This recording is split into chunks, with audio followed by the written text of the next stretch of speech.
Good evening, Assalamu alaikum wa rahmatullahi wa barakatuh, and welcome to News in Focus. My name is Arshad Mather. I would like to thank you, the viewer, for staying with us here on Hilaal TV, DSTV channel 347. Of course, today, throughout the day, you've been seeing images coming from Amina, and of course, the beautiful day of Arafah will be setting in a bit. Hilaal TV will have it all for you here, so do stay tuned to us. But of course, on today's News in Focus, with 3 more days left before South Africans will perform Qurbani, we are going to be speaking to the National Independent Halaal Trust and also the South African National Halal Authority to get advices on the do's and don'ts when it comes to Qurbani. So we're going to start off with Dr. Arshad Mather, who is the chairperson of the scientific integrity of the halal certification process for NIHT. And of course, later on, we're going to be speaking to Maulana Muhammad Saeed Navlaki. So let's, of course, bring in Dr. Mather into the conversation. Dr. Mather, assalamu alaikum wa rahmatullahi wa barakatuh, and jazakallah so much for joining us. Wa alaikum salam wa rahmatullahi wa barakatuh. It's my pleasure, and thanks for inviting me. No, it's an absolute pleasure. I think, Dr. Mather, when we look at, of course, the process that occurs leading up to Qurbani, it's not just a simple case of taking the knife, performing the sacrifice, but there's so much that needs to go in terms of having stakeholder management, having stakeholder engagement to make sure that whatever is done in a way that is not only legal, but also fulfilling the sunnah of Rasulullah sallallahu alaihi wasallam. Correct, that's right, yeah. So we know that this is a sacred duty, this Qurbani and action of us. However, we make sure that it aligns with countries' regulations and laws. And primarily in our country, there's about 4 broader regulations that govern Qurbani. You know, this is the Animal Protection Act 71 of 1962. Then we have the Animal Diseases Act, the Act 36 of 1984, and then the Meat Safety Act 40 of 2000. And these broadly addressed all the issues that we have around Qurbani. And the Act is pretty much aligned with Islamic principles and guidelines. Dr. Mather, I want to touch on the Animal Protection Act because a lot of the times the South African SPCA, of course, gets involved with it. Talk to us about NIHT, the stakeholders there, but most importantly, SPCA, and of course, making sure that when they come and do their inspection, or government comes and does their inspection, it's done in a way where there is a sense of meeting each other halfway, leading up to the day of Qurbani. Yeah, so that's right. You know, as NIHT, I mean, we also consider the Animal Protection Act and the Meat Safety Act, these acts when we do our inspection in facilities. In regards to Qurbani, this is basically under which the mandate under which the SPCA functions. So they have a right really to go to farms, to go to our backyards where we are slaughtering animals based on this Animal Protection Act. And what the Act speaks about is humane treatment of animals, you know, and in a broad nutshell, you know, there are really 5 freedoms that animals have, you know, and this is the freedom from hunger and thirst, you know, and that is when we're keeping animals, make sure we have adequate food for them, we make sure we have water for them, when we're transporting animals over long distances, we make sure that we have water, we do water stops for those animals. The second freedom is the freedom from discomfort. Again, you know, you can't restrain an animal around its neck. It needs spaces to walk around in a pen. You know, there's no barbed wire in these pens that are lying around. We can't sell animals on street corners where they're cramped in a little vehicle without any shade. You know, these are all the things that we need to consider. The other freedom is the freedom from pain, injury, and disease. And here we're talking about, again, harming animals, taunting animals on farms, running behind them, you know, chasing them, you know, that sort of thing is unacceptable. The 4th freedom is the freedom for animals to express their natural behavior. And then we talk about making sure that if you are penning animals leading up to the days of Qurbani for our traders, for our community slaughtering in the yards, make sure that the animals again can roam around, you know, on a soft surface, not on an inclined surface, hard surfaces, that sort of thing. And then the last one is the freedom from fear and distress. So this again speaks about harming animals, riding on top of animals, jumping on top of animals, restraining them in inappropriate ways. And so these, if we think about these freedoms, which Western society has now implemented, Nabi Sallallahu Alaihi Wasallam spoke about this years ago, I mean, at the start of Islam, right? about how we should treat our Qurbani animals leading up towards Qurbani, and generally animals and life as a whole. Dr. Mather, animal cruelty has always been something that, was the SPCA, many organizations have spoken about. And I think the one thing the NIHT has done quite well when it's come to the farms that it obviously conducts and various other facilities is that your organization has made sure that animal safety has been put top priority. You mentioned space, you mentioned the movement of animals, the fact that they need more space to move around. I know that these are semantics that maybe a lot of people look at and say, well, is it really necessary? But it is actually quite necessary.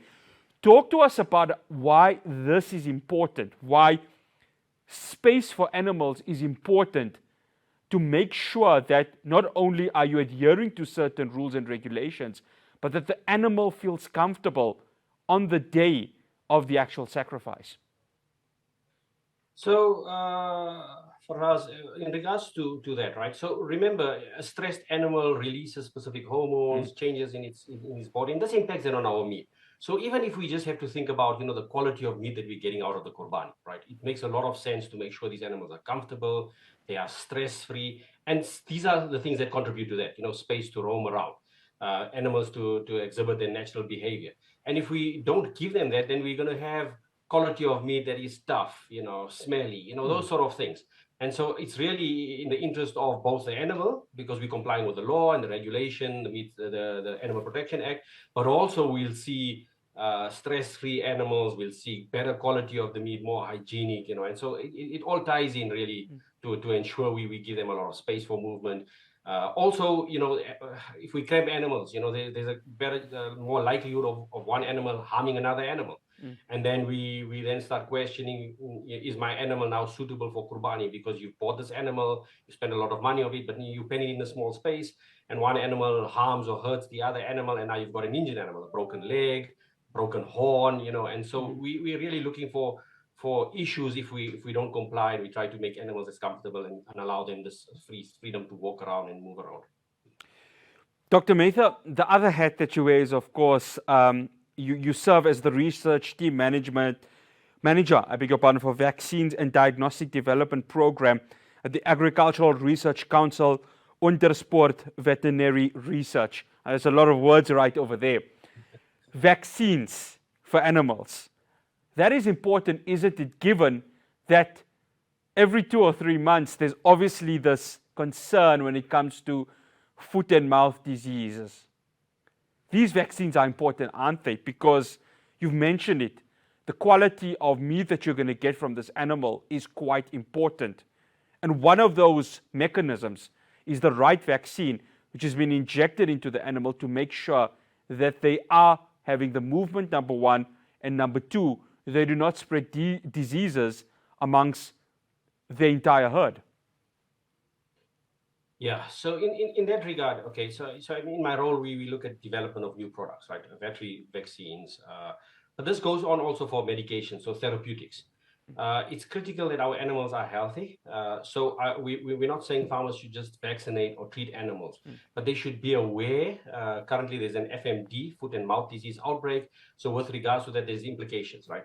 And farmers aren't allowed to vaccinate against FMD. This is a controlled disease. State takes control of vaccinating.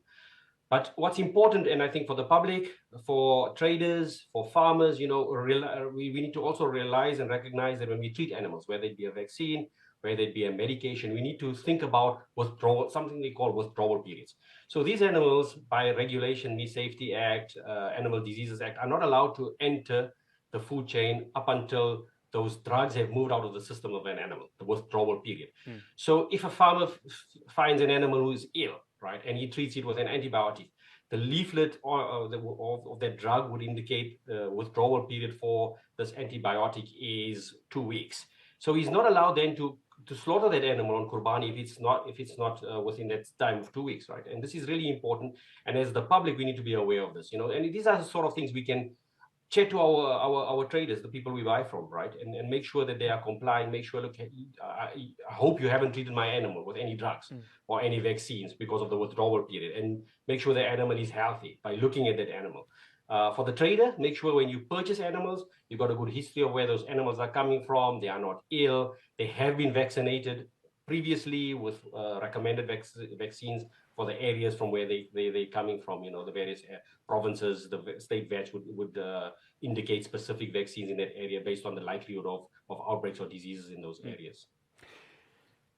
Dr. Mather, what we see a lot during Qurbani time is that people will slaughter in their own backyards. Now, of course, this SPCA has had issues with that, but of course, one would like to think that many of the people go ahead and actually adhere to some of the rules and regulations. But just your do's and don'ts, Dr. Mather, and we've just got about 1 minute for this answer. To anyone that wants to perform Qurbani in their backyard, but needs to do so in a way that follows many of the rules and regulations, not only from an NIHT or SANA perspective, but also that in terms of the Animal Cruelty Act. So again, and all three acts that I mentioned speak about this. So if we're slaughtering in the backyard, make sure animals are comfortable. They are not tied down. They're not harmed. Take into consideration your neighbors, right? So make sure you have fly control. So there's not a lot of flies in the period building up when you're feeding animals. Make sure you dispose of the offal, feed, and heads if you're not using them in a responsible way. Don't dump them in your municipal waste. And these are all sort of the acts that govern this.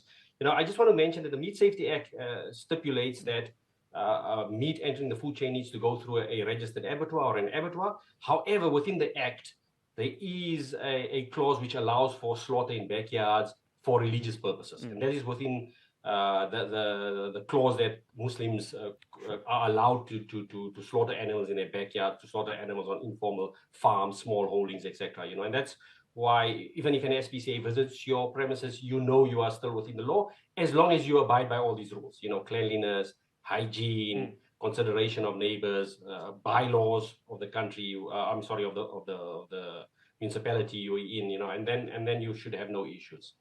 Dr. Mather, absolute pleasure hosting you. Jazakallah so much. Assalamu alaikum wa rahmatullahi wa barakatuh.